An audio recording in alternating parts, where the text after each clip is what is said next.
Hey, Phoenix is rising.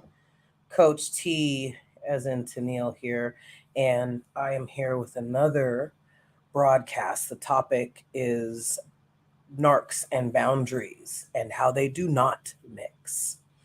Hope everybody is having a wonderful, wonderful day. And it's Sunday, the 29th. And yeah, I'm feeling real good, very well, comparative to what is going on in my life. And once you know better, Phoenixes, as I've always said, once you know better, you do better. And but also, when you know better and you do better, your enemies, known or unknown, have a hard time digesting it. And yeah, so let me further introduce myself.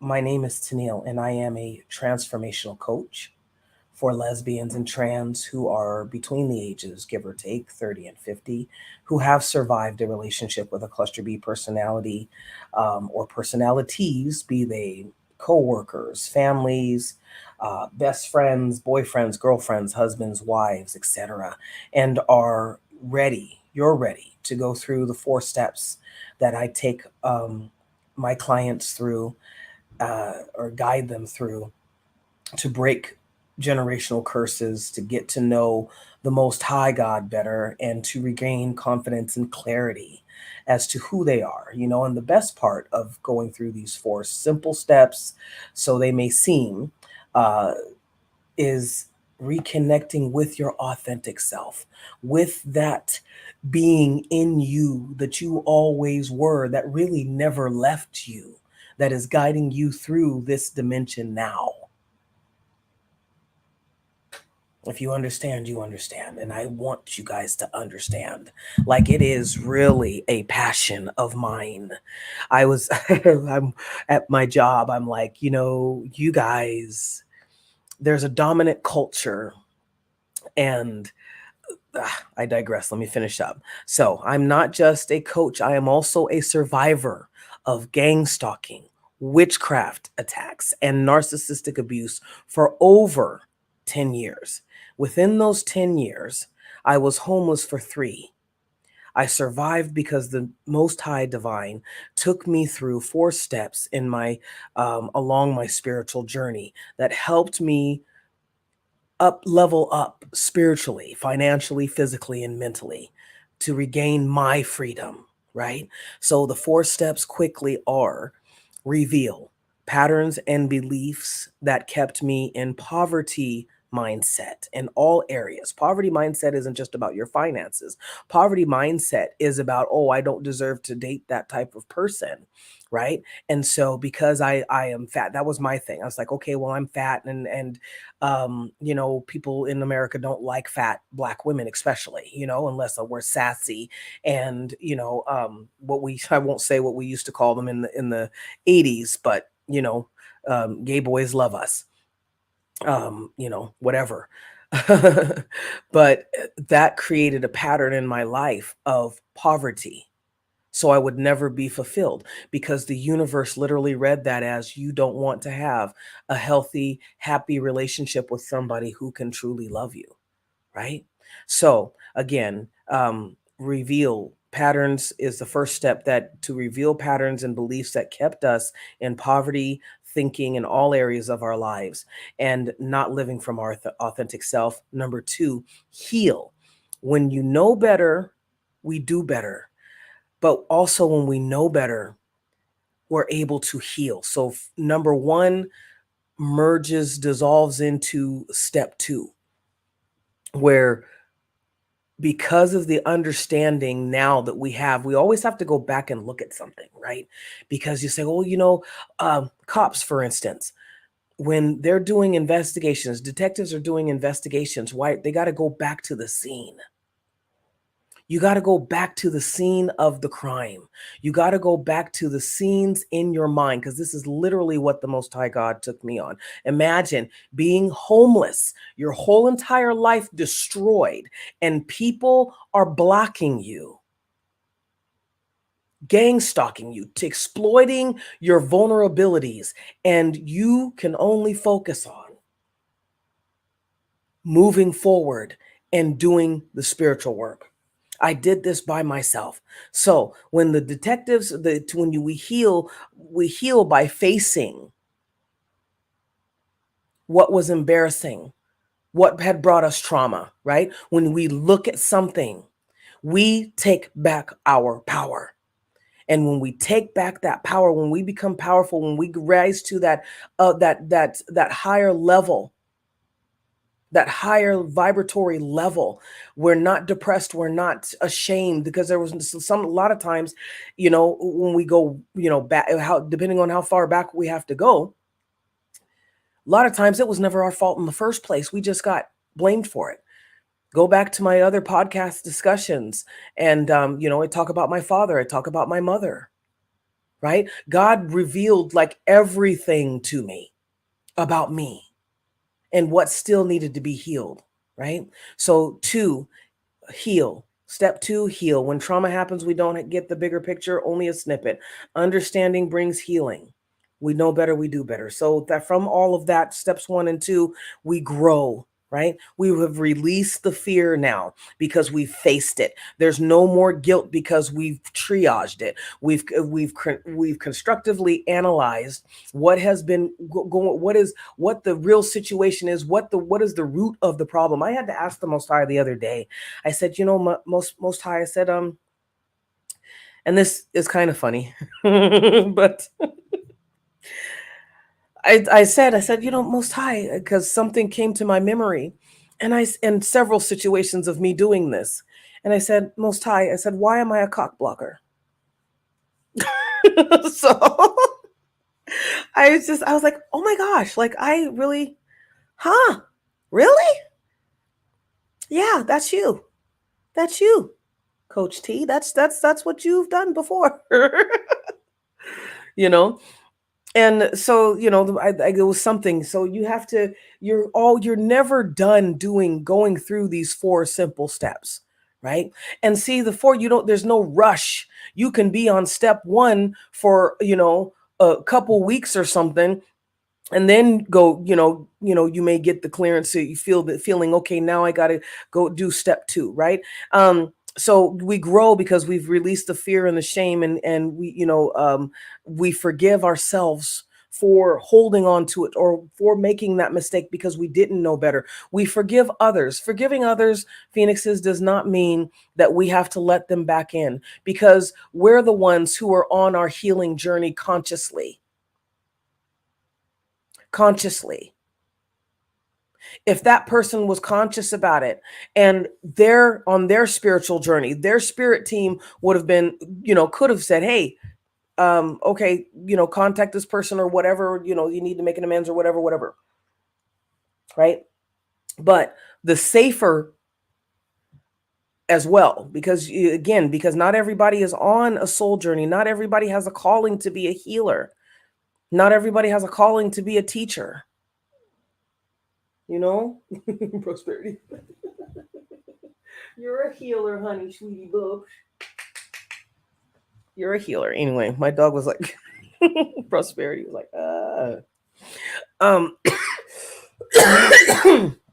But a lot of times we get giddy, we get happy because we're free.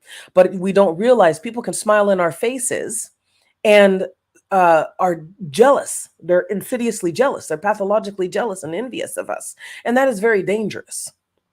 Right? So you don't have to go to somebody. Just because you forgive somebody doesn't mean, and you're happy because you feel free, because your spirit feels lighter, and all you're connected to the Most High, even on a greater level. Of course, you want to share it, but you can share it over YouTube. And if they come across your YouTube, or come across your TikTok, or whatever it is, social media platform you're using, then fine.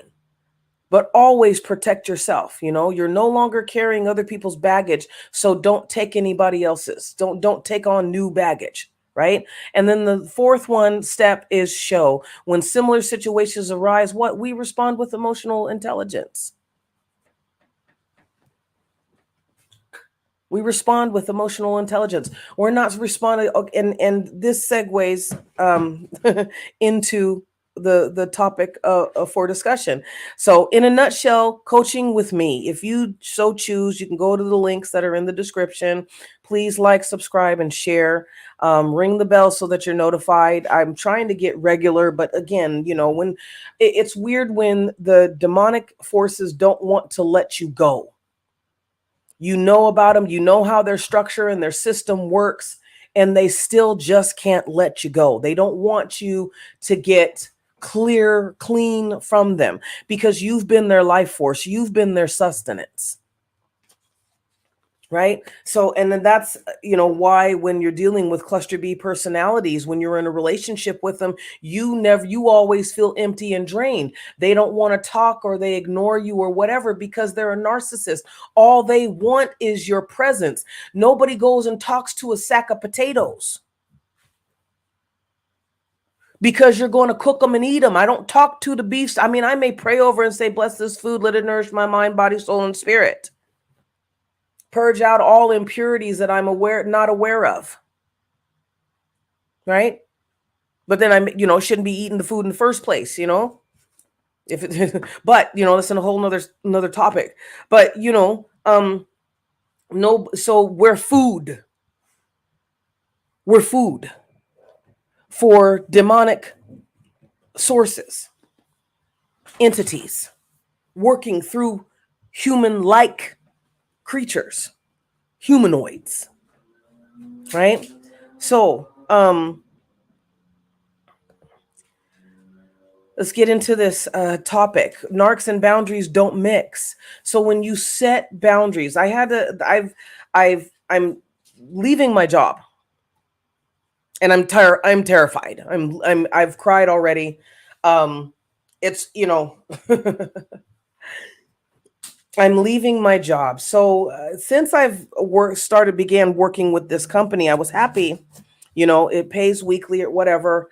Unfortunately, or fortunately, depending on how you look at it. But right now, I mean, I'm grateful that we have a roof over our head. I'm grateful that we were able to transition like, thieves in the night, and not accrue any type of damages, right? When you are a targeted individual, which is, another word for that is TI. Those of us who have endured gang stalking because we set boundaries. Gang stalking usually starts because we speak our truth, or we set a boundary. And those are the things that people with cluster B personalities do not like. The covert narcissist, the malignant narcissist, the sociopathic narcissist. I mean, it's all it's all the cocktail. It's all the whole thing. They don't like it when you have boundaries up, because you having a boundary up means that they can't get you. The succubus or the incubus does not like it that you are covering yourself, because when they pleasure themselves, they are fantasizing about you enjoying it too, with such intensity that you're feeling it in your body. I told the Most High last night, I said, I and it's not disparaging. It's like, but it just proves that it's your energy. It's not the way that you look. It's not your race. It's not your sexual orientation. I have had men who have projected themselves into my bed because they knew that me being a lesbian was not going to engage with them in any way, shape, or form, especially if they were toxic. right? And so I know for a fact that when we get to a certain height, that's why I've told you guys before, Phoenixes, that when you continue, when you do the work, these 4 steps seem simple, but it's something that you have to do for the rest of your life. If you guys want to get the workbook, by the way, if you want to get the workbook, go into the description. I believe I have it down there, the link where you can buy the workbook on my Amazon. Because if you don't want to go through the actual coaching with me, or you want to get the workbook and then do the coaching with me, I could possibly arrange a discount. But if you've already have proof that you've bought the workbook from Sealed to Healed, which is workbook is the condensed version of what would be the 8-week 2-part program that you guys would do with me. You'd go to your class online, and then we would meet every once a week or through a Zoom call and go over what the assignments were, and progress and things of that nature. Also, with the 8-week program, you can sign up throughout the course for, I believe I'll give 4 sessions. I had to see what I wrote down. 4 sessions for free. So those are 4 you get 90-minute sessions or 60-minute sessions for $90. That is what they go for. So you're getting good. And so you're getting a total discount. But I feel that, we all need something, and sometimes we don't want to say it in front of the group or whatever, even though, it's a secure, safe atmosphere. But hey, so yes, so you get the free workbook pages when you're going through the 8-week program. But if you don't want to do the 8-week program, because right now it's unaffordable for you, then you can just buy the workbook, and and then or get schedule a 60-minute coaching session with me. Okay. So anyway, they don't want to let us go. And so, and when you set boundaries, it infuriates them because they're getting cut off. It's rejection. Right. So, let me describe what, so my job, the company that I work for, since the beginning, there has been a lot of drama. There's been a lot of resistance, and I can recognize demonic influence, right? Because it comes. They were fluttering around me, all this other stuff. These energies and entities. Like I said, I had already left the gang stalking city, right? They knew that I had left, and so the ones who were associated with them here kind of were like, okay, we're not going to mess with her. I haven't been messed with too much, right, since I've been here. Does not mean that these guys from the past have not tried to project themselves or sabotage my job or whatever. And I could feel one of them was she's in a psychosis. And I don't know, I'm not a psychiatrist or a psychologist. So again, if you do choose to do the 8-week program, and you get triggered a little more deep than what my skills as a coach are, then please have somebody that actual certified I think it's a LCSW to talk to, because I'm not a counselor. I'm a coach, right? I take you through steps to get you to where you say that you want to go, period. Right? And I have experience because my life has been it. There's no doubt. So anyway, since there's been a lot of resistance, demonic influence, there's been a lot of distraction, and just I know that Phoenixes sometimes we're like, what, it's damned if we do and damned if we don't. It really does feel like that. I understand. Sometimes it feels like we're damned if we do, and we're damned if we don't.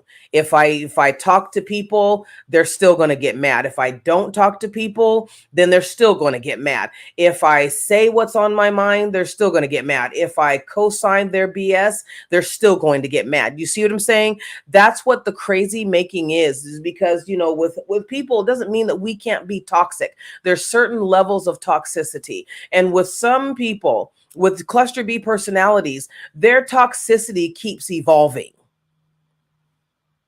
because you're dealing with a cocktail of demons inside one host. You don't have just one pilot for the ship.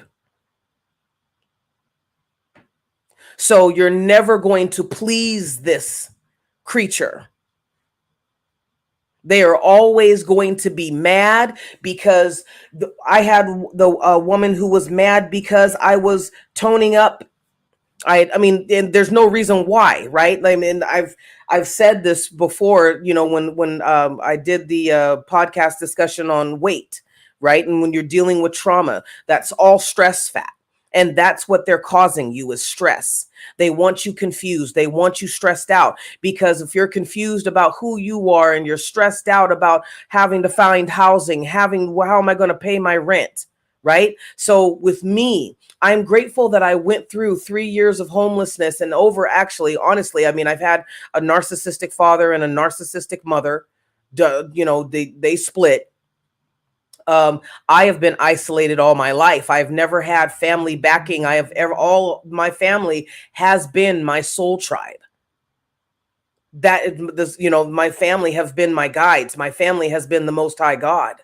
You know, my family was never the church. My family was never the Buddhists. My family was never the Hindus. My family is not my coworkers, right? My family consists of my fur babies and the Most High and beings that we can feel, right? But until we up our vibration, we can't even see them. I was so happy when I was actually, I mean, because have had a gift of being able to see into the spiritual realm, and it scared me. But I still kept doing it, but I didn't want to do it too much, right? Because when people know that you're different from them, that you have supernatural powers, what are they going to do? They're going to react in fear and in jealousy. You know, they don't want they don't want you zapping them, and they don't want you to be the millionaire, right? And all my life I've had people who have piggybacked off of me. That's what was revealed. It's like, you know, when we have spiritual parasites, right? Sometimes everywhere that we walk, there's some type of spiritual creatures, or, you know, there's like when you watch I think it's Ghibli Studios. The world that they create is absolutely beautiful, but realistic, you know, because they're dealing with the unseen spiritual world, the supernatural entities, right? Everything is a demon. It's just their intention, right?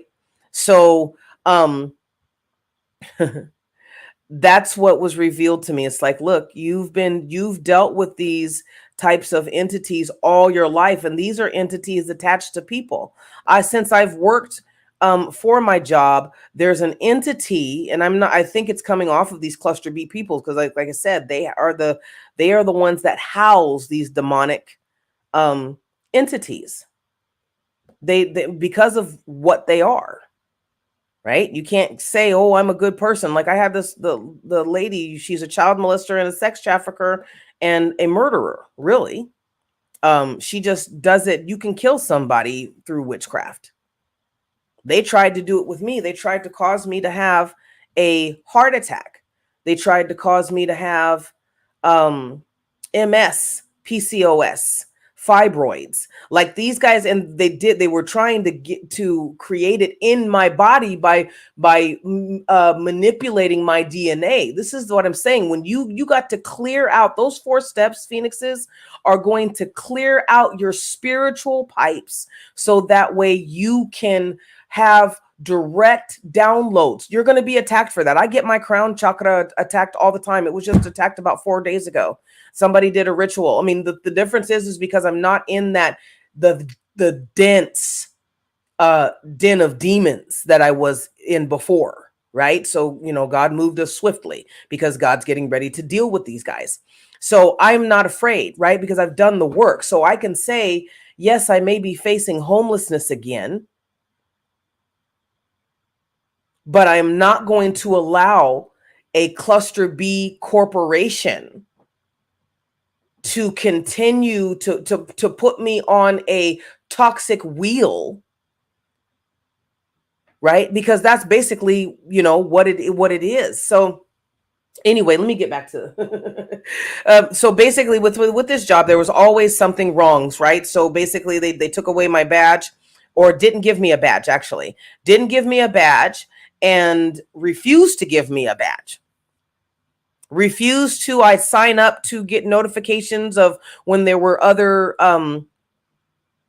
shifts available, that I would sign up, it would work for a few days, and then I'd get cut off, right? It's not a coincidence, right?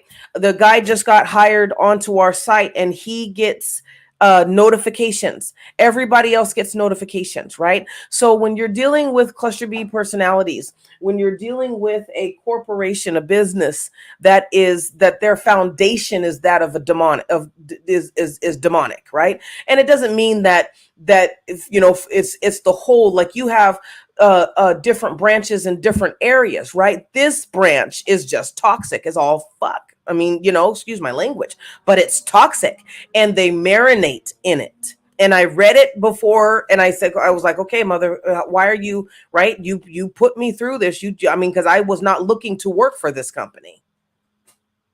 Not at all.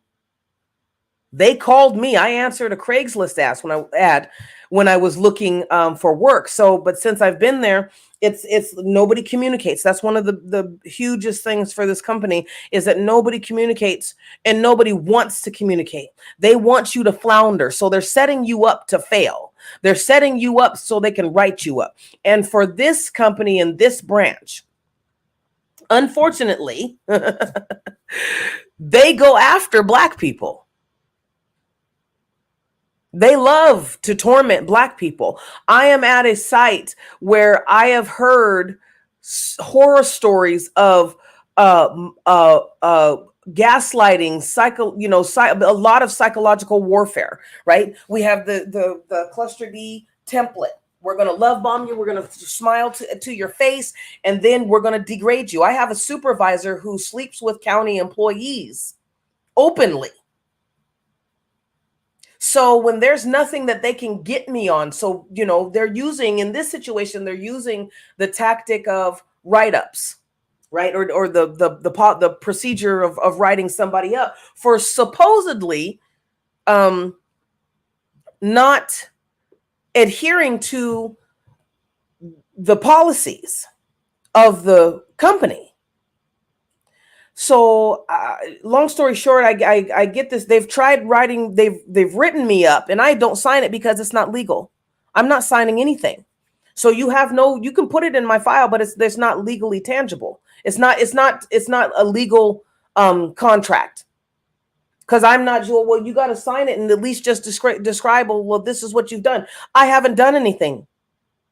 I had a coworker who was very disgruntled, which caused me to do 2 discussions on, because what I was viewing, what I was observing, I understand, sometimes I get tired of the training myself, Phoenixes.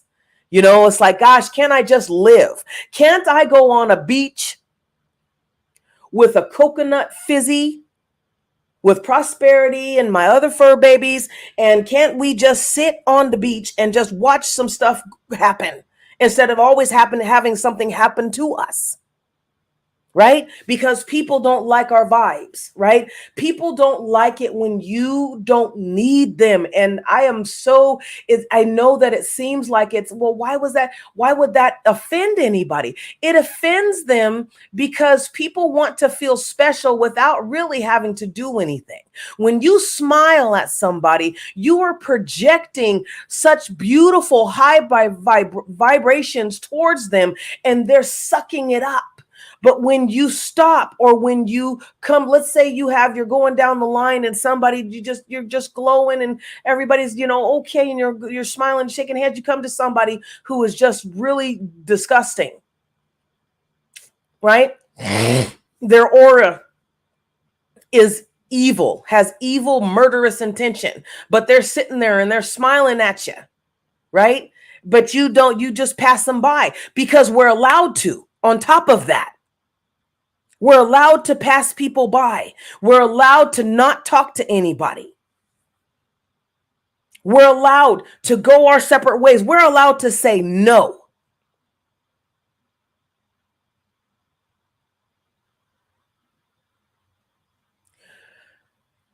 Other people, you got toxic people who will feel offended, and they may try and get some revenge on you, but they won't spend their whole life trying to kill you. When you're dealing with cluster B personalities, they spend their whole entire lives trying to murder you because you won't allow them to siphon from your hard work. When a cluster B personality gets wounded, their ego wounded, because they have a grandiose sense of self, right? And since I've been here, it was the account manager. I cussed him out just to say, I just told him, I'm just right now, because, and see, you'll find this when you get this inner strength, because you know that you have a spiritual team that's backing you. I don't know what's going to happen to me. All I know is that I put in another application and that's it. I told the Most High God knows. It's like I'm owed. There are bloodlines that are in debt for messing with me. There are bloodlines who owe me money. So I decree that is manifesting in back to me right now as it should be. But that's why they try and get you to feel less than who you are. So when they have an ego, deflation, and I had and the guy, and I almost had a heart attack because I was scared. I had just moved here. I mean, literally had just moved here. I had worked for the company for 2 weeks. 2 weeks only. I was doing just fine. I'd get there on time, get there early, get there, take any shift that they wanted me to take. Then suddenly they're talking about, well, you can't be here because you don't have a badge, and that there's against policy. And so I asked the questions: why did you send me here when you could have sent me somewhere else that didn't need a badge? Because they wanted to fill that account, because that's an important account. Right? So you wanted to fill an account, but so you cut corners, and now I'm paying for you cutting corners.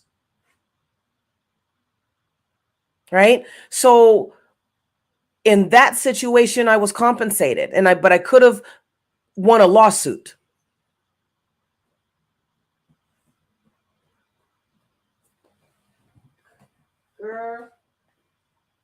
I could have had a lawsuit against them. Sorry, Prosperity's tearing up this little fur thing that I got for her the other day. So, and then the second time was the co-worker who I was working the swing shift for, replacing as swing shift dispatch. She was working graveyard dispatch. Well, she no longer, it was less than 2 weeks. I'm telling you guys, I would think it was less than 2 weeks, and she started complaining. This is before I even knew that. I was like, okay, hi, whatever.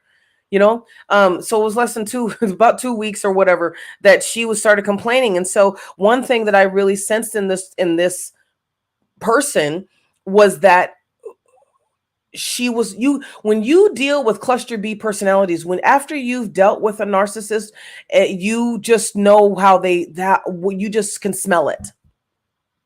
If you're personally constantly working on your spiritual practice, right? Hold on, Phoenixes. Let me pause this for a minute.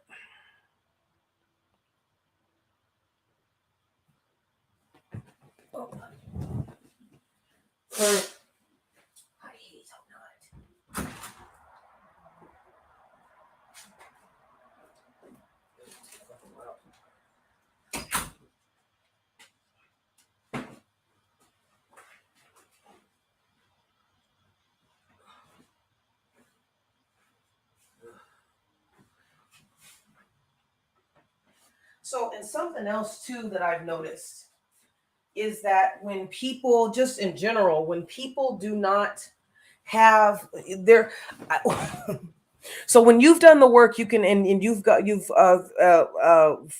the and healed from the trauma of being in a cluster B society, being gang stalked, being a relationship, whatever. And you've done the brutal work.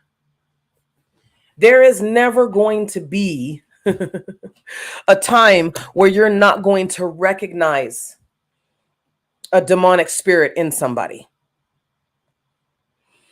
One thing that I realized with this graveyard dispatch was that she felt, it was the same thing. And it had nothing to do with age. She has a cluster B personality. And she felt that she ran that site. So when she left, it was literally as if everybody was breathing. So it's better, Phoenixes, to be aware of the spiritual energy that is around you and how it works, how it's working. What do you like, close your eyes, breathe, just breathe. This is why we do meditation. Close your eyes, deep breathe, right? And then just sit in the silence. It's like, what are you smelling? Right? What are you hearing with your spiritual ears? What are you seeing with your spiritual eyes? What is your body doing? Right? I get people that are always attacking my face. They're always attacking my face. And so sometimes what will manifest is a blister. There is the succubus who was mad because she was rejected, even though she's, has multiple partners all over the place. And that's none of my business, and I don't care. Again, I have the right to say no. I have the right to reject. But when you reject somebody, I had only talked to this person probably like a handful of times. It was nothing serious at all. Like, you have a husband, all you do is stay home and get high. She didn't even, this is a woman that didn't even take care of her kids. And when you realize, those of you men, who may be listening to this, and you have a cluster B ex-wife, and she's had kids, but she's dumped them off on you.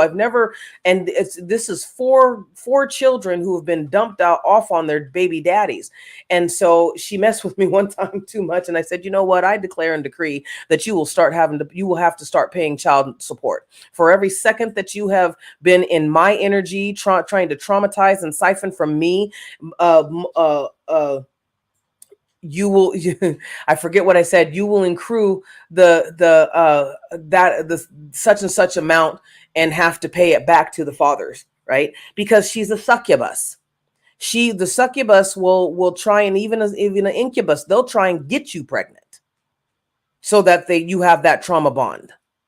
Right. And to them, that's a trauma bond. That's what people say, oh, it's like bonds. Trauma bonds don't always have to be trauma. I get tired of the definition, because they've already bonded. They've already attached themselves, placed toxic cords. But see, they're not coming. That's why it makes me a good coach, because I'm coming from the spiritual and the supernatural.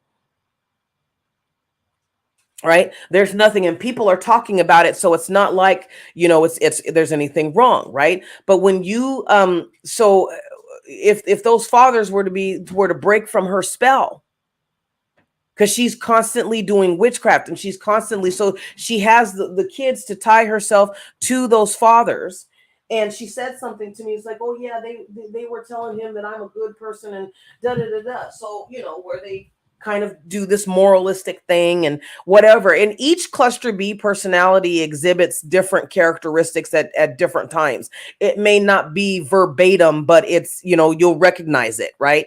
um once you once you've had one, it's like, okay, you know what I mean, because they have a template that they work through. They're all the same, and it's a Borg. I've told you guys this, it's a Borg. It's like there's like these cluster Bs, because it's a demonic.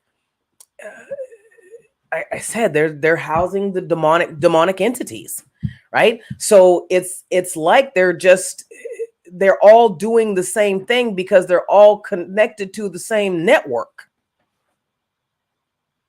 They're just in different environments, right? You have a black guy who's in the ghetto in Chicago or whatever. He's going to be working from the same template, but he's going to execute it differently based on of what he has access in his environment, right? Somebody who's an entertainer is going to exhibit cluster B traits, and person and oh tactics, in based off of her environment, right? I was attached to somebody who was just literally, you would think everybody goes, oh, there's really a nice person, they're really a nice person. No, this person is fragmented. That's what I found out later. I mean, and I knew it, and the Most High God was telling me this, but she is very fragmented, and she did some things that she's in the entertainment industry, and she basically sold her soul because she wanted fame. She was already well known, but she wanted to be known anyway, outside of the I guess the Latina, Hispanic realm. Like, she wanted to be on TV shows, but her spirit was such that and I don't know if all Tauruses do this, the astrological sign of Taurus, because I see it now that I've been freed from it, because I was like, okay, I'm cutting it off, I'm done. Especially when the person was like, you're fat and you're ugly. I was like, okay. Alrighty, that's all you had to say, but so you got to be careful who you energetically connect with. You really do. But anyway, they're going to exhibit it differently based off of their environment. So in a work environment, like I was saying, this lady felt that she was a demonic entity, that in the demonic entity inside of her, the demonic entities having, cluster B cocktails. So it's like you can be borderline personality, and that's the one that you scored the highest on, right? If they took the test. But you're still a psychopath, you're still a sociopath, you still have histrionic, you still have a borderline, you still have schizophrenia, you still have, the whole cocktail. But you're just, one is glaring. We're going to be greeted with the borderline first, right? Whereas in other areas, when you're dealing with people with cluster B personality, you may deal with the narcissism isn't actually registered as a psychological disorder. These guys, when you're dealing with cluster Bs, it's a character disturbance, meaning that they have a lack of character, they have a lack of integrity, right? Because when you're antisocial, it doesn't mean that you're a hermit. I'm a hermit, which means that I enjoy my own company. I don't want to be around people, right? Because I pick up so much. So it's better for me, just, you know what I mean? Like, I have a weekend off after working 2 weeks to almost 3 weeks of 12-hour shifts. God really smiled on me, and I'm so grateful, right? But I want my weekend, right? And it's not necessarily, I had the plans to go on this big, long walk with the babes, but I didn't end up doing that. I really do like, I'm catching up on sleep because of the demons that I'm dealing with day after day after day after day.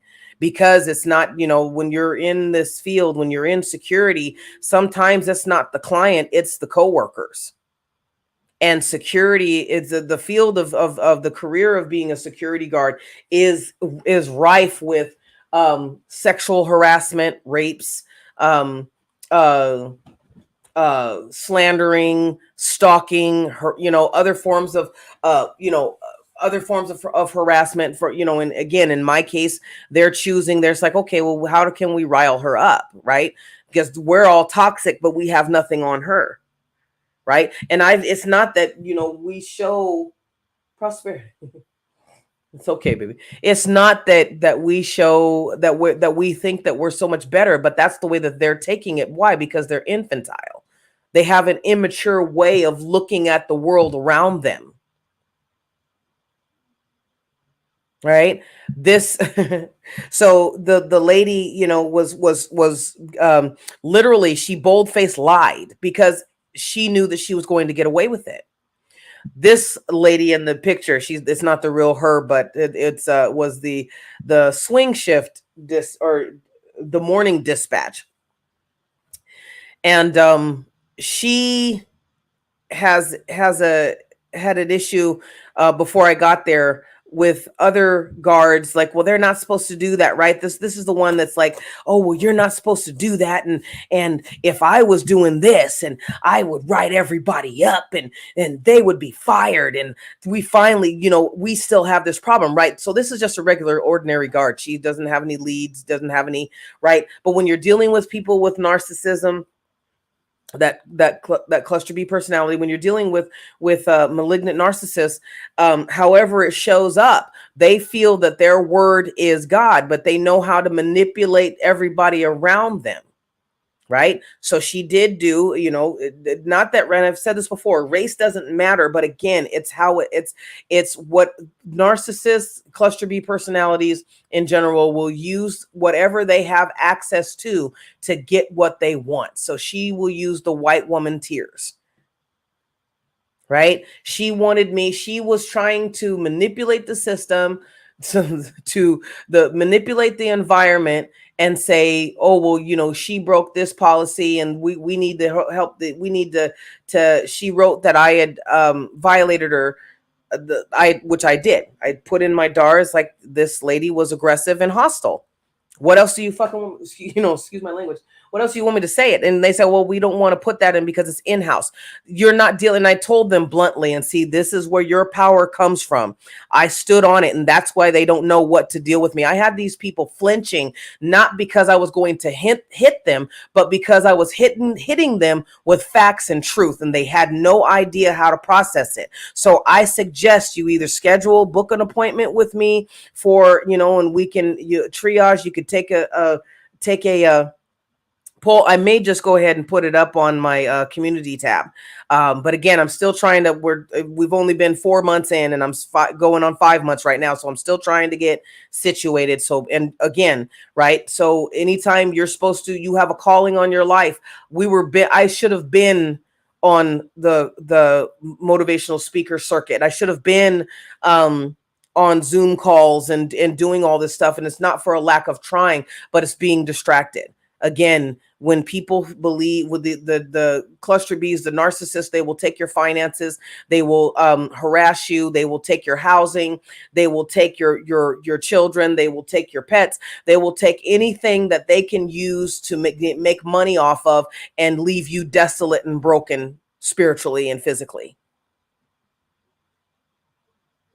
I mean, think about in America, they're literally taking nutrients from us by creating freaking food. So everything that you eat is it doesn't matter. It's like even the salmon has been genetically modified and bred unnaturally. Right? So that's what these cluster B personalities are about. They're about taking from you what they know that you need to make you subservient to them. That's what they're about. We want you to serve. And that's what this lady was doing. So, she wanted me to, I guess I was supposed to play Mammy or her little sidekick, and I remember her saying one time, see, if you listen very carefully, people will tell you their intentions. You will hear their wound. You will hear how they've been scarred. And this coworker of mine was scarred by being obese and not being a part of the cool kids, right? So she felt that the only way that she could stay afloat or keep her pride or whatever was to overly obsess over who's breaking rules, right? So to her, I had broken a rule which had nothing to do with company policy, but I was breaking a rule by not engaging, by setting a boundary with her. And you know that this woman this was in December after Christmas. And ever since then, she has literally been scheming and plotting ways to get me written up and get me transferred, I guess, from the site. So, but the cool thing about it is, and this is why we have a spiritual practice Phoenixes, is that the day before they were going to serve me with the write-up, one of my coworkers who's been fighting them, and again, we're all Black. Well, let me say this. There's not all of us. It's dominated by Mexicans, but there are 1, 2, 3, and one just got hired. So there are 3, 4, and 5, I believe. So there are 5 Black people who work at this site. Okay. And each one of them has horror stories to tell about working with our coworkers because they don't want, you know what I mean? Like they hate us, but they don't want to say we hate you. Right. Because it doesn't give off, it reveals their true nature. So they don't want to say that. But many of the 5 have reported being referred to in Spanish as the N-word. So, so it's been a very very trying. So this woman thought that, okay, I think that you should be written up. And when I didn't sign it, it's like she was too involved in the process. And this is somebody who does not have any type of authority. You're not a supervisor, you're not a lead. All you are is a dispatch, like myself, right? And so here I am, I'm minding my own business, right? Minding my own business, and I get popped with this, and I'm like, okay, and they always have this red folder, right? Because they know that when it's time to write people up, it's not that people don't get written up, but I refuse to take a write-up that was not ethical. They had written me up once and I signed it. It's like, okay, yeah. Right. So, but I noticed that they got off on that. And see, when you're dealing with people and insidious racism, they get fascinated. They were like, oh, okay, because I could see his eyes bulge. Oh, okay, yeah, right. Okay, you took that well, right. And mind you, these are Mexicans who are, there's people of color in quotes, and but they think like white supremacists. That's what I've experienced. And not everybody, but it's just at this site, and you get people who aren't going to say anything, right? And so anyway, the day before I got the write-up, one of the Black male coworkers had said that, they tried writing him up and he said, I'm not going to sign it. And for some reason that stuck with me. And I don't know why, right? So sometimes before the enemy is going to attack, most of the time, before the enemy is going to attack, the Most High God will make sure that you know how to respond, right? Before we moved, the Most High was speaking to my mind because the demonic energy around us was so debilitating. They were trying, I mean, like when you got people who are focused to to a psychosis on making sure that you don't get any downloads, making sure that you don't see their activities in the spiritual realm, making sure that you don't get anything, that you don't say anything, that you go crazy. Right? And the Most High God actually attaches, played the screen in my mind, and was literally telling me, this is what you do, this is what you do, this is what you do, this is what you do. Right? And so we ended up coming here, and it was a smooth transition, right? To the point where I was almost doubting it, because I've never had the Most High God speak to me like that. Right? So I was like, okay, I'm going to go. I'm like, I know we need to go. So it's like I was really cerebral about the transformation, the transition, because I was like, okay, but he couldn't talk to me. My spirit team couldn't talk to me in that way, because number one, they're battling whatever demonic entities have been conjured up and sent to me and my family. Like, I still get debris. Again, I got the succubus with PCOS, right? She has fibroids. I mean, basically, she's done so much witchcraft that it's deteriorating her body, and she doesn't realize that. She's blaming other people for it. So when she comes in, and she's one of those that will transfer, because cluster B personalities, narcissists like to transfer, right? They like to, oh God, what is it? I will just call it transfer. They like to transfer their sicknesses, their diseases, their anger, right? So let's say they're love bombing somebody else. They're going, again, this is because they do stages. If you're they like to have multiple partners so that they never feel alone, because people will always end up leaving them, right? They can quote unquote receive an abandonment wound. But when you continue to try and literally kill people, if you guys haven't watched on Netflix, there's a show that called Stalkers. Let me see. I think they said basically that, I think the title of it is I Am a Stalker. And what they describe in this documentary, it's absolutely, I'm like, oh my gosh, I needed to hear this, because I deal with people who are stalkers, and unfortunately, they don't give up. They don't give up. They're going to keep doing it. They will send other people to do it. They will change the energy. They will manipulate the energy in order to be able to still, what they may not be able to see you, but at least they know they can remote view you, basically. Say, oh, well, this person, oh yeah, I Am a Stalker. Is what it's called on Netflix. Netflix is pumping out some pretty good stuff. And then there's another one that's called I Am a Killer. I haven't watched that yet. Killer Sally was good too. But yeah, get on that. I Am a Stalker. I've just gotten back into watching my Netflix. But anyway, so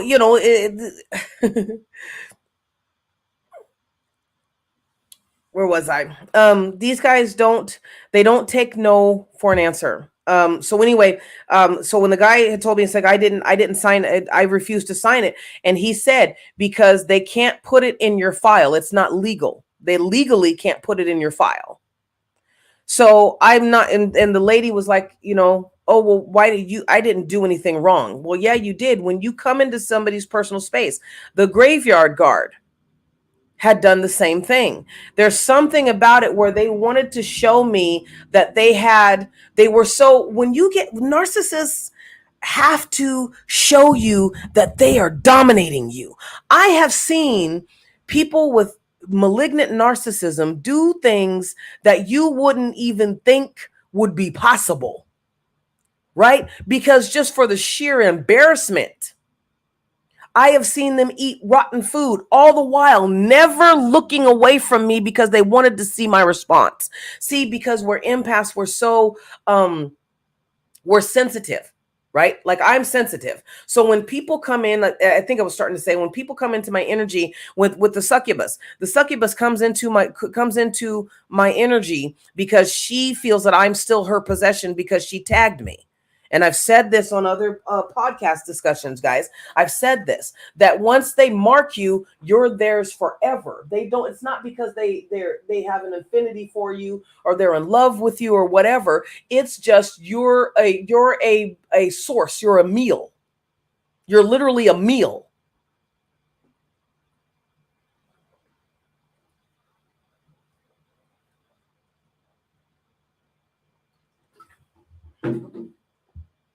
Thank you, baby. Sorry, I had to take some water. You are literally a meal for these narcissists. These are creatures feeding on you.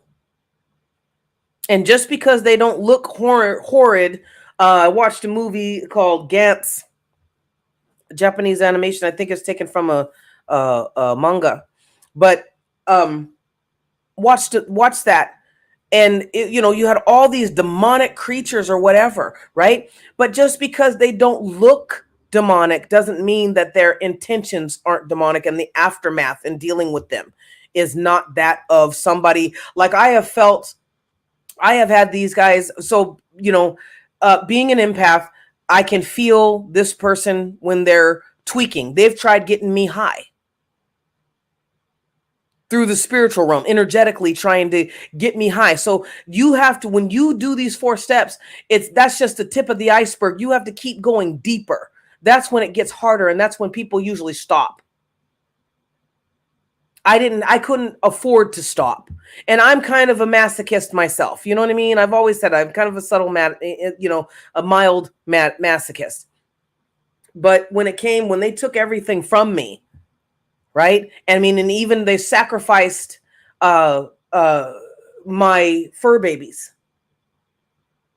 right? I had no choice. When you get to the point where it's amazing what the Most High will do when you get to that point where I'm done, right? This isn't the first time that they've attacked, and they do the same things over and over and over and over and over and over again. They keep cycling every 3 months. If you guys who have been in relationships with narcissists, you think back and say, it's like, oh gosh, we're starting this again. Here we go again. Yes, because you probably hit the 2.5 month, 3 month marker. The longest could be 6 months, depending on how many people are they're dealing with. So, when you're dealing with this woman did not like that I had set a boundary with her. None of my coworkers like it when I set boundaries with them. They didn't like it when I told the truth, right? So they had written me up again and said, well, you did the same thing. You wrote, and this time I knew that this guard had said something. So you come into my personal space, and I told them, I said, well, they said because it's in-house. We don't want the client knowing because we don't want to lose the account. Well, no, basically what they told me is that if the client's going to ask and they're going to ask to remove people, good. But what I realized the other night, and even a little bit more in talking to you guys about this, is that when you're working for a company, sometimes when you're working in a toxic environment, my environment is toxic. The part of the company policy for the security firm that I'm subcontracted with is that you don't have relationships with other guards. You don't have relationships with the client, the supervisor. So here's the thing with narcissists. This is why they can't stand us super empaths, right? They can't stand people who see what they're doing. So this guy was basically never really around, but the supervisor for this site, he has been sleeping And it's been reported. This is the thing. Like, it's been reported that this guy is sleeping. And again, it's none of my business. And keep that in mind. I've always said this is none of my business. But this is the thing, because they're so obsessed with getting your attention and getting your energy that when they come in, they make it their business. They make their business your business. So now, because you've been attacking me, and they'd never learn, because they have a grandiose sense of self and they're arrogant. They think you're too stupid. They have to think that you're stupid because they wouldn't be so bold otherwise. Especially when you're dealing with a job. I've already dealt with HR. I've had some success or whatever, but I'm like that's like a unicorn. You never really see one, you know? But it's been, and it's not the people, you say people in the Christian church, they say, oh, I hate the sin, not the sinner. No, I hate the demon, but I also don't like the person who allowed that demon to come in. There's not a time, Phoenixes, that we don't know something. It's just we let it go. I've done it. There's not a time where the Most High didn't say, hey, you need to do such and such because this is happening. And I said, I don't want to.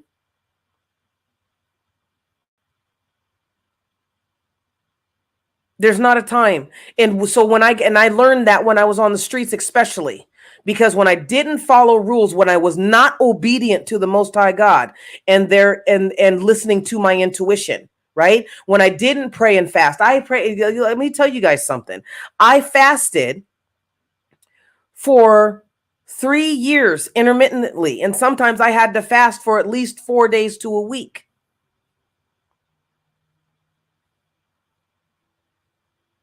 I did that for 3 years. So, I have talked about the weight, the stress weight and the emotional and spiritual weight that we deal with as being alchemists and processing, right? And how, I was telling the Most High, I was like in, meditation, I was like, gosh, I would like to see myself when I was cut. I have never had a picture when I was cut because energetically, they don't want you thinking good about yourself. So it's like they erase. I remember tracking. I was like, you know what? I feel like I'm erased. My own family didn't have pictures of me. Who does that?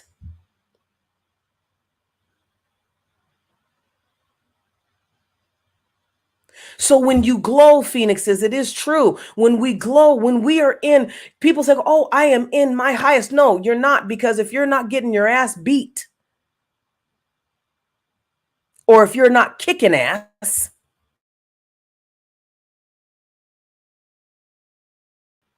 like they sideswipe me every single time with these things, with these write-ups.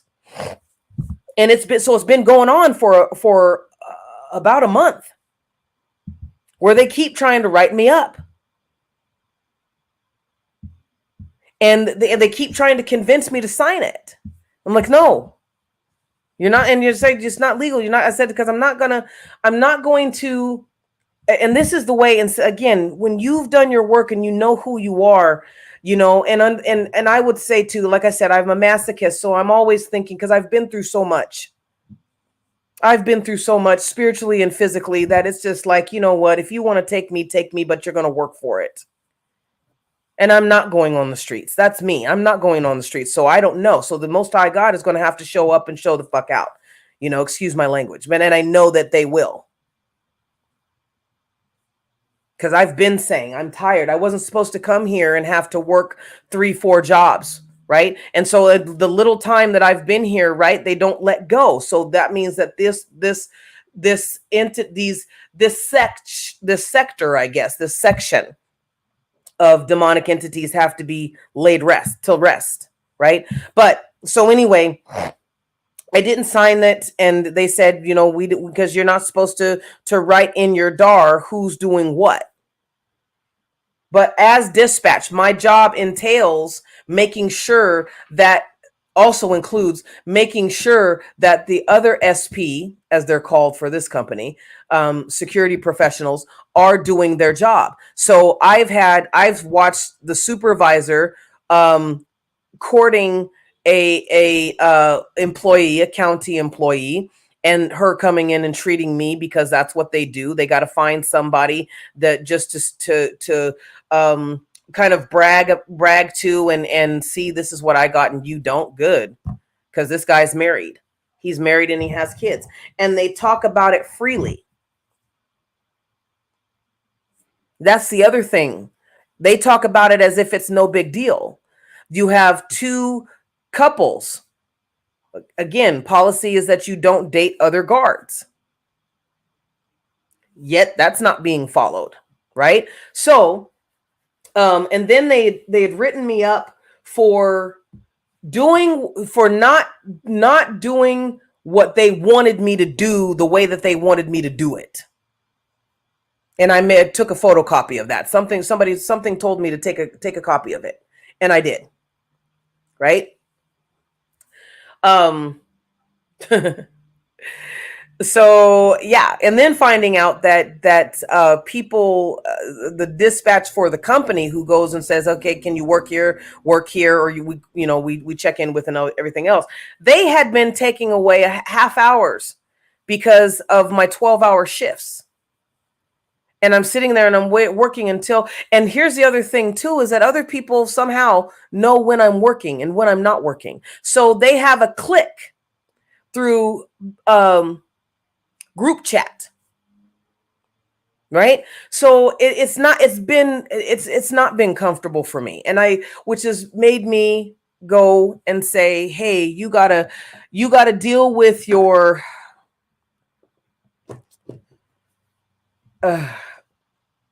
with whatever fears you have about going out on your own.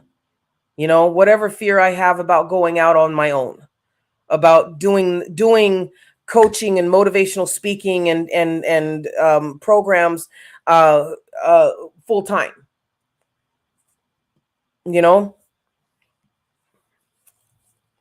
Because every time, and again, sometimes Phoenix is when we constantly are forced into a distraction and bombarded, right? Because especially when we've set a boundaries, it doesn't mix with them, because they're like, how dare you? I set a boundary with these two security guards in my same position at different shifts, right? I only see them for 30 minutes, only have to deal with them for 30 minutes. That the last woman, every time I spoke, she would have a reaction. Like she became a high school bully. Every time I spoke, she would, her energy and her body language. And sometimes she would look at somebody like, oh, she's talking again. I had and again, it's not about race. So, I had a black lady who was a lead who misused her position. Right. So you have these people who are on your, are on your butt because you've said or done what they weren't expecting you to say or do. And that has been the shock. And so what that does, that gives them a little bit of an adrenaline rush. It's like, oh my gosh, you did what? You set the boundary with me? No. How dare you? How dare you tell me no? Right? And so here I said no when they basically said I was supposed to be there's a guard station. I was supposed to be in the guard station, and I did. And I said, you know what? I'm not going to allow you to subject me to somebody who has been abusive towards me, threatened my personal safety. And now literally they wanted me to sit real close to her. And I'm not exaggerating. They put the chair, they showed it to me as if they were showing me a car or something, right? They gave me an example, a demonstration. Like, we want you to sit. She put the chair right next to her. Yeah, you guys are supposed to get together and debrief. Now, those of you who've been in security and are security guards, there's nothing wrong with debriefing, but we know that pass downs either come in verbal pass downs where the lead or captain or sergeant, lieutenant, they say, hey, this is what we're going, let's all meet here, this is what we're going to do, this is where this is the pass down, those who are working this shift, make sure that you're doing this, da da da da. It's not, you don't have to get up close on him. And that's how they set the chair. You sit right here. I said, I'm not comfortable with that. I'm going to stand because you're having me screen people through the metal detector. So I don't have to look at her. I don't have to talk to her. I don't have to. So this was personal for this dispatch lady. It was personal for her. But the fact that she was manipulating and everybody knew that she was manipulating, right? Everybody knew that she was manipulating.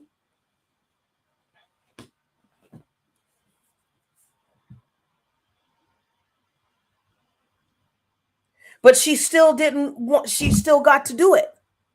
So you see, and I told them it wasn't that when you set boundaries, they want you to not adhere to your own boundaries.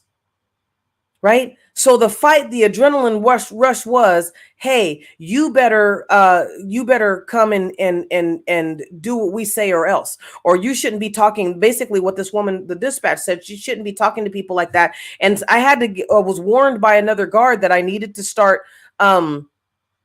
recording every interaction that I had with this woman. So here's my question, and this is just, that I posited to when they sent the field supervisor, right? Who's not with the site, but he comes in the night. He's an okay guy, right? The one of the lesser evils. And he says, he gives me, and basically I was being accused now of cussing at staff or co-workers and being rude and aggressive. And this was supposedly on the 23rd that I did this, but they had no details, right? So they're wanting me to sign it because they're saying you broke company policy 50 and 20 or 40 or something like this, right? I broke company policy supposedly by cussing at somebody and being aggressive and hostile, but they couldn't give me time, date, county worker, you know what I mean? They couldn't give me an example, but they still wanted me to sign that piece of paper. And I told them, I said, this is harassment now. I said, you guys have been trying to write me up for things that I'm allowed to do. I was written up because I blew my nose and I stepped away and wouldn't sit by the same woman who had violated my personal space and triggered my PTSD.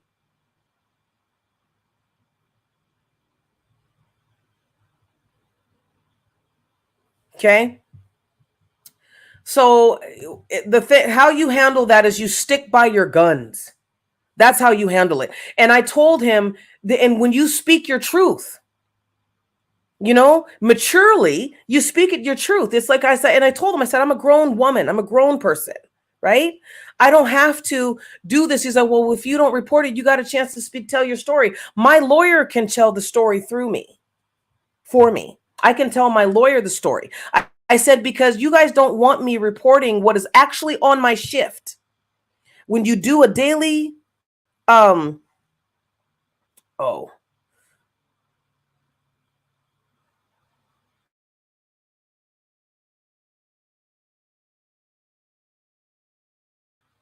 daily report in this field, when you're reporting,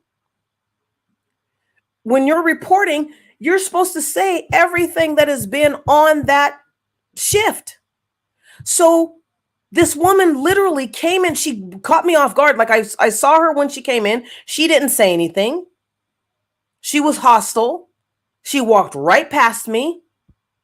Right? I didn't offer to, I don't offer anymore. When you grow up and when you spiritually mature and intellectually mature, I don't go pining after people's attention. Why should I? Because I'm not afraid, because I know I didn't do anything.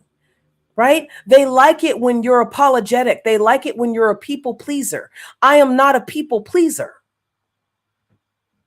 Right? If they didn't want me at that site, I told the field supervisor, if they didn't want me at that site, you had me do 3 weeks of 12s. I was here and I was on time.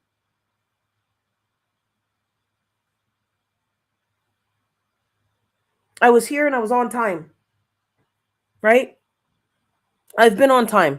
So now you're telling me, well, if you don't sign it, you can't tell your story. Well, I can tell my story. I'm just not signing that because that's a legally binding paper. And I said, actually, that makes it the fourth one. The fourth write up, if I were to have signed the other three. You see what I'm saying? I said that's this was written on the 23rd. The first one was on the one was on the second one was on the third one was on the 10th, right? I mean, like it was like, you guys keep writing me up.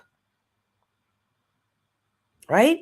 And I also told them, I said, the discrepancies in between, because I don't speak Spanish. I said, that's been tension, because they want to be able to speak Spanish. They're not supposed to speak Spanish. That's company policy. You don't speak Spanish when you're talking on the radio or when you're talking to clients unless you're interpreting.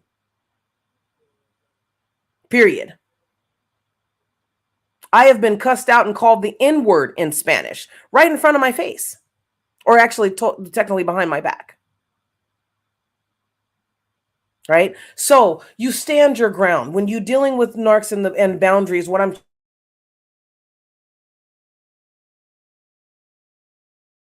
showing you, stand your ground by not allowing fear to take over. I can't allow fear of being homeless again to take over, because one thing that I realize is that that's what they're going for, right? They want you to be in fear, because if you realize that they can take,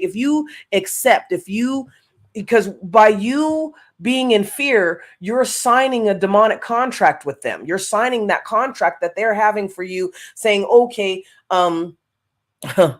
ergo, they're trying to have me sign a contract agreeing to something that is non-descriptive. You didn't go into detail on what, who, what, when, on what day. I know, because I file incident reports for the leads and supervisors and any guards. I put it in my DAR. That's my job. And they have who, what, when, where, and how. Right? Time and date.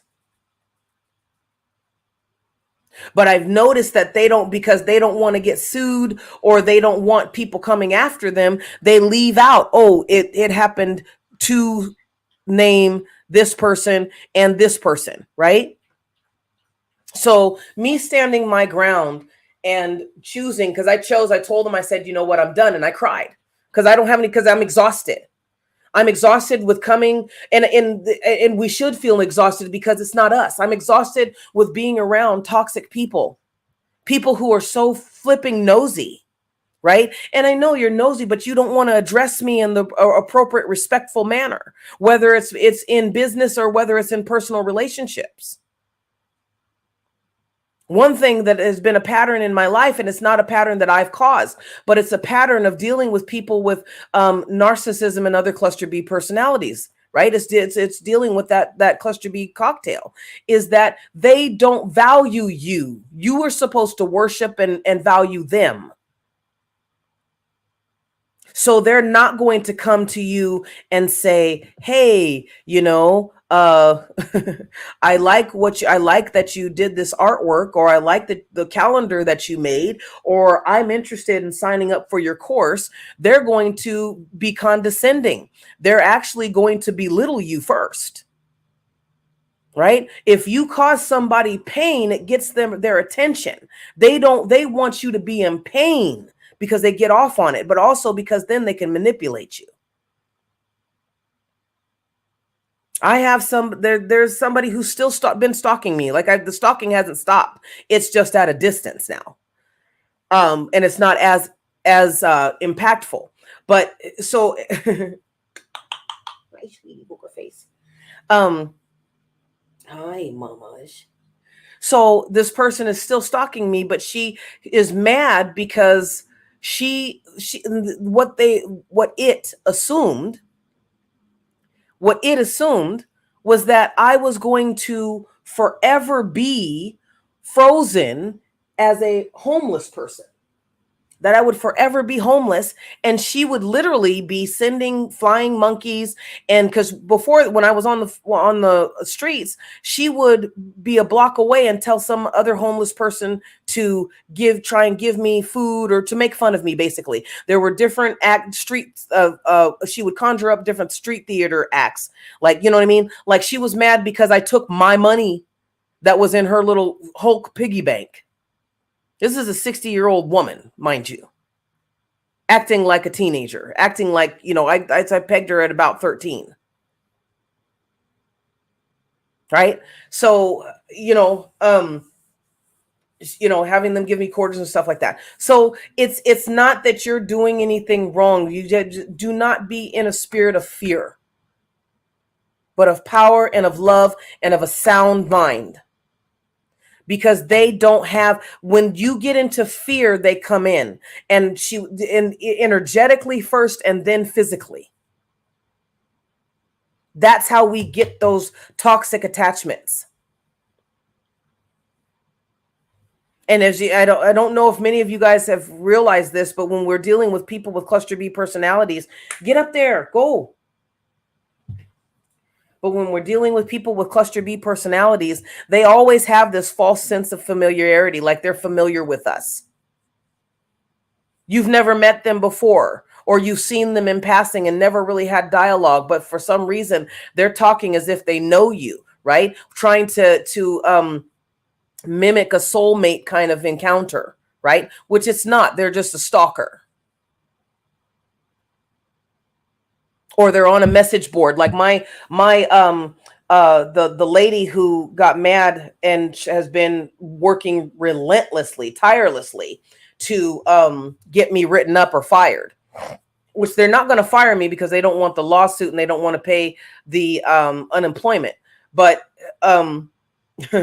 but they say, oh, well, you can transfer. I was like, well, no, but you're allowing people. And I use the example to the supervisor and other people. I said, you know what? It's like a sex trafficker, who's been found guilty, but is making whatever compensation that they're supposed to pay. They're making their victims pay to them. Right? Or somebody who sexually assaults somebody and says it's because of what you're wearing or whatever. It's like I'm not getting into that. Right? Well, you can help take down. It's like, no, that's your job. If they're already when we're working, there are already systems in place to that a business, a company has. It's like, if there's sexual harassment, this is this and this is this. So if I've brought it, and I told them, I said, if I've brought it to you, I've talked to you personally and you didn't want to do anything about it.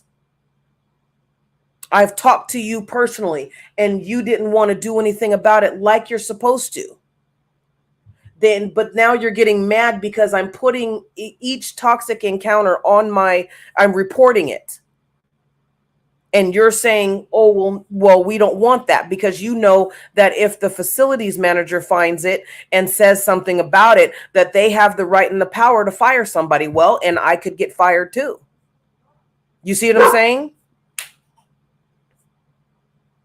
That's what they're more afraid of, is being outed. So imagine that you're going to work every day. You have people who have already created a scenario for you to fall into. But because you got a powerful spiritual team and they weren't able to block your intuition, because your spiritual team already knows you and knows that you're going to listen to what they say first, that you're going to get the cues. You see what I'm saying? So just like they try and manipulate energy, the Most High and your spiritual team is manipulating energy too in your favor. So again, right now, I don't think about, oh, I'm going to be homeless again because I don't have a job, or I have to go looking for a job and I don't know how long it's going to take me to get a job. No. I had a feeling that something was going to change once I started getting 12-hour shifts. I had a big feeling. I said, something's getting ready to happen. Because I was like, you're stacking me up for a little bit here, You're stacking me up. And I was grateful for it. I'm very grateful. So, but it is exhausting, but it's not only a learning lesson, because now I was able to pass this on to you guys, right? I'm able to pass this experience. So because when you know that narcs and boundaries don't mix, it doesn't mean that you have to go run, tail, and hide, right? We don't hide. We don't grovel. We're royalty. We don't have to. You don't like my body weight. You don't like the way I look. You don't like the way I vibrate. Then go fix yourself. That's what we say today. Go fix yourself. Because there's nothing wrong with me. There's nothing wrong with you, Phoenixes, for speaking your truth.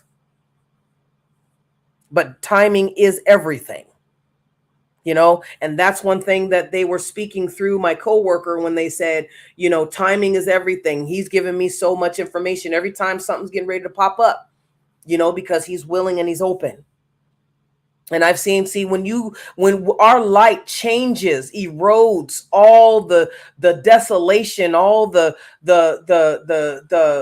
lower vibrations, it erodes it. We bring life back into death. We bring life back into dead bodies and dead bones.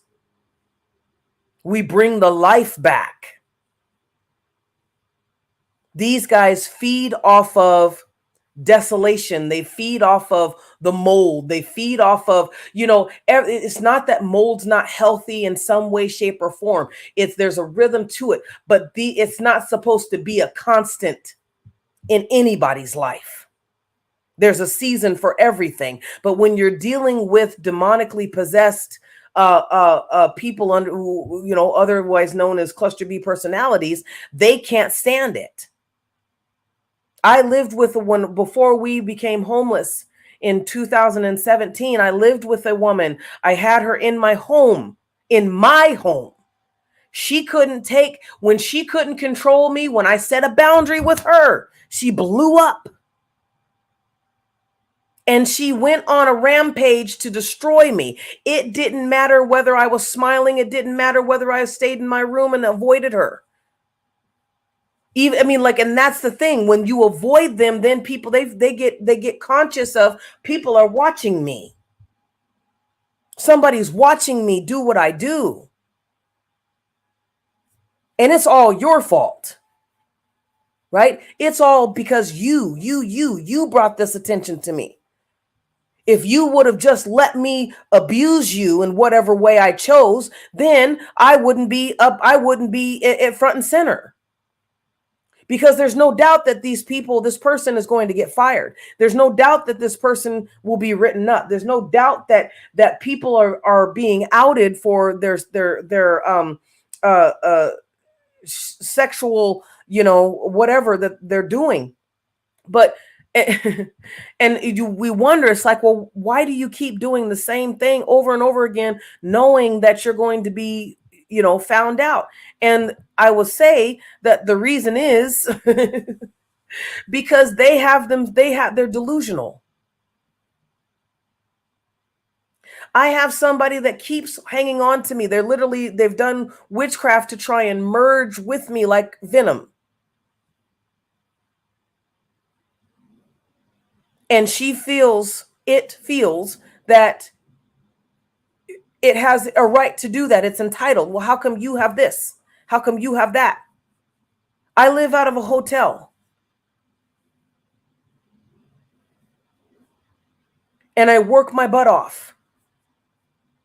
And I still find time to reach out to the Phoenixes Rising Academy and to share with them and to empower you with the knowledge that I have through my experiences, because that's my purpose. And you find that these narcissists, this woman wanted to be popular. She felt that I was a part of the cool kids. And actually, it's not that I'm a part of the cool kids. I am the cool kid, right? But it's not, I don't think of myself as that. I think of myself as, I go to work to collect a paycheck so that I can finance my own business, so that I can put food on the table, so I can pay bills, not so that I can cater to anybody, not so that I can, be a part of some clique or group or whatever. Some bullcorn demonic sorority. That's not what I'm interested in at all. Right? So when they figure out, it's like, okay, well, you're stopping, and that this is what I feel that you deserve, right? And if you're fighting me on punishing you, then I'm going to keep punishing you even more, right? Because these people think that they're gods.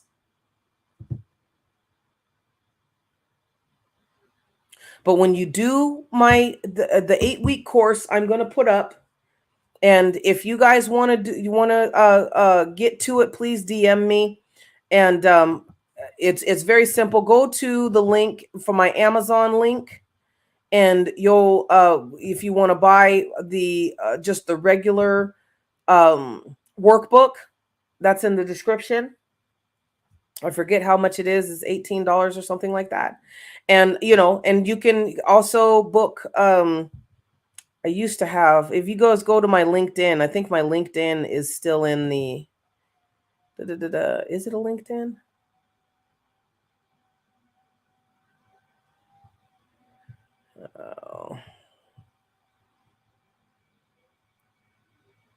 Oh, here it is, Linktree. I could keep forgetting, which I should not, of course, I know. But you go to my Linktree, you can book and schedule with me, and a coaching session. It's 90 minutes, it's a 60 minutes, excuse me, for $90. And so we'll do an assessment first, and then see where you're at and see what it is that you want to work on. But you're still going to go through the 4 steps. You're just it's just going to be an individual instead of a group program thing. Okay. So anyway, that's all I wanted to share with you guys, and I got to get going and go walk these dogs and start on my documentary. So please, I have Phoenix's Rising Media LLC. I have a TikTok, and I have a Instagram, and I have an actual YouTube channel. I'm working on my documentary because that's what it showed me, is that I need to get to work on and focus on what I'm doing, right? On what my purpose is full time instead of just part time.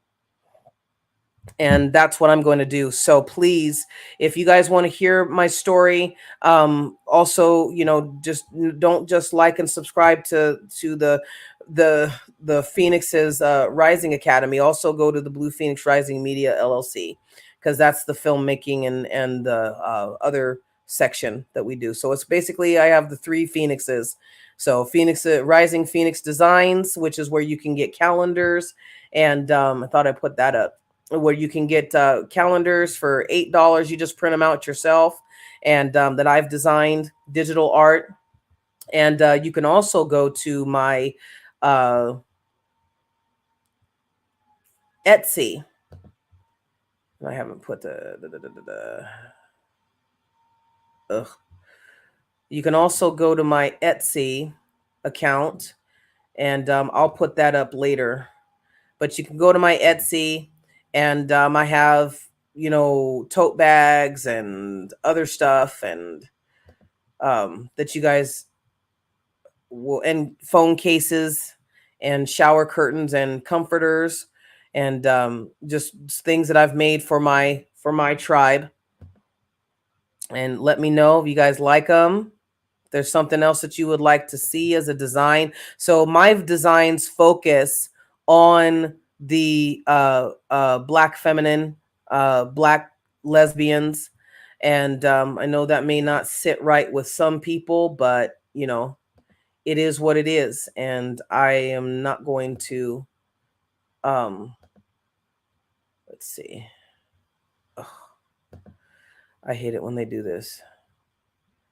I am not going to leave my leave my babies hanging. So hold on just a minute, because one thing that I do not like about Etsy. Okay. One thing that I don't like about Etsy is that the link that they have you go and visit is usually not the link. Doesn't work, right? So I'm sitting here freaking out like, okay, now what? So is anybody seeing it? And hopefully you guys are. So there's leggings, there's phone cases, there's tote bags, there's shower curtains, there's journals. And I love these designs that I've done, that I've created. I think they're absolutely gorgeous and some of the best. I love the comforters. The comforters are absolutely divine. Um, and I would love to have you guys I engage, and just try it out, because I'm about ready to buy once I get situated here. But yeah, so anyway, let me see if I can create that banner.